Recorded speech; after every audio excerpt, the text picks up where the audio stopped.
के सजदे में जो ही मैंने लिया मुर्तजा का नाम।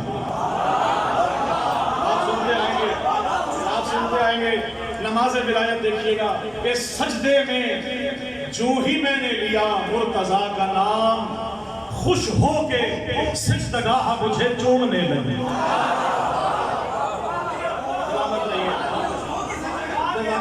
मौला के नाम से सिजदगाह क्या है?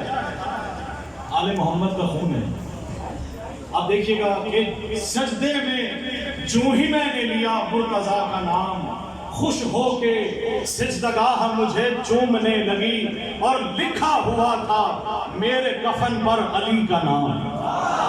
अल्लाह अल्लाह बोलते आएंगे, आप सब उतरेंगे कि लिखा हुआ था मेरे कफन पर अली का नाम, ये देखते ही मेरी लहर झूमने लगी।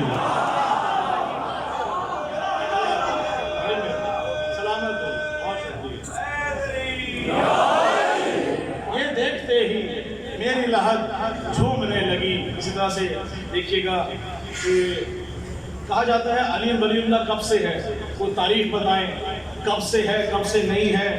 आए मैं आपको तारीख बताऊं कि अली वलीउल्लाह कब से है। सुनेंगे, आपकी नजर कर रहा हूं कि जब खल्क जहानों को किया रब्बे जलील ने।